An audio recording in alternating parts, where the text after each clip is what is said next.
Hey, welcome back to my channel. So I'm working on a Home Depot owl, which is ginormous. It's like 3 feet tall. Problem is I don't like the paint color. So of course, me being me, I want to jazz it up a little bit. So very start with the skull here, work with skull, work my way up, and just see what we can do to improve this owl.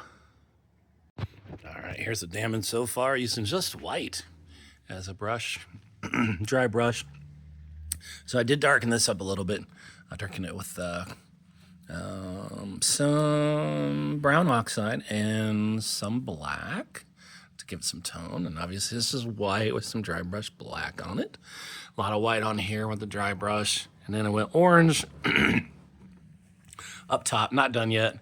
And then some black around his eyes and up top in his V, as you see there. So I believe it makes it pop a lot better than it did before. So we'll see how it goes. I'm gonna attack his feathers next on the front. Probably add some brown to that. Maybe some black. We'll see how that goes. All right, here is the finished owl. You can see the different layers that I've got of the browns and a little bit of the gold. Go around the back. Pretty much the same scheme. Really liked how the white on the feathers turned out. Sorry, I also layered with about 3 different colors of browns down here. Sorry if it's hard to see. I know the lighting's not the greatest, but outline the eyes. Obviously did this stuff around the side. Just a lot of dry brushing, and it doesn't have to be perfect because, well, I mean the shading on animals isn't gonna be perfect either. Paints that I used.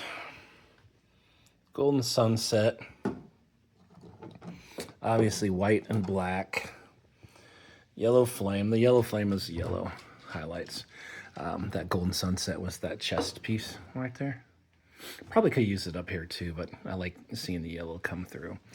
I think just like 3 different browns. I think I used, not that one. I did use a chestnut. And then brown oxide is mostly what it was. About 3 different ones. And then I did a dry brush, whatever I'm calling it, of black, especially on the skull and things, because it was too bright. And I wanted to have it dulled a little bit. I could probably put the cracks in there a little bit better, but I'm okay with that. It doesn't matter. This front's going to be seen. So what I'm going to do is I'm going to add lights to it when they come tomorrow. I actually hollowed this out.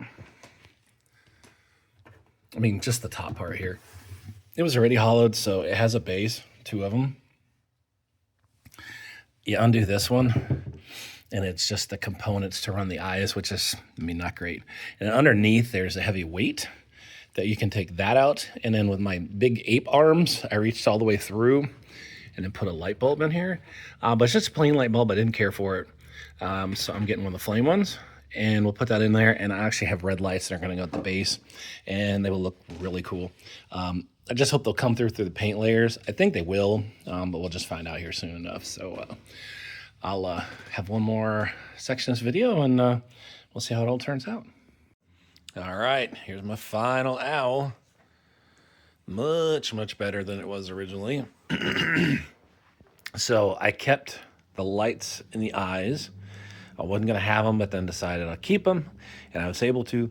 And then I put a flame, and I'll show you guys in a second, but I put a flame light that you buy from Amazon for like $8 for one, and it looks like flames.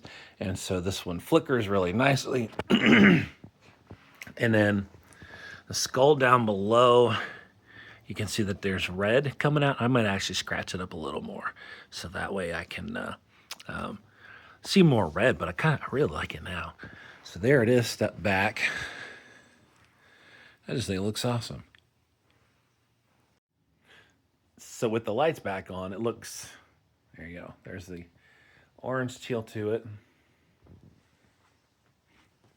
Now, I kind of wish the orange stayed up. Man, you know what, I guess I'm okay with it. But makes him look orange when he's not, like I said. So I'm gonna come back here and show you what I did. Was I took a 1-inch saw bit, cut the hole in, and then what I did is I drilled a hole back here for my lighting to come through. Basically, what's in there is just a whole strand of red lights. And I took the bottom plate off, which is super easy. It's like 6 screws. That comes out and you can stuff them up underneath there. But before I did that, I took my giant ape arm and reached all the way through, and so I could hold the bulb in there. And then you can buy these little light things. I don't know, 2 of them for $10 on Amazon too. And then, yeah, so that was it. Tighten that on there. Super nice. And it really wasn't too hard. It was a lot of fun to paint. I enjoyed getting it done. And I actually wanted to take one more look before I turn this off. Woo. Sorry about that. There you go. So there you go. Hopefully that inspires you to work on your own. And thanks for watching my channel.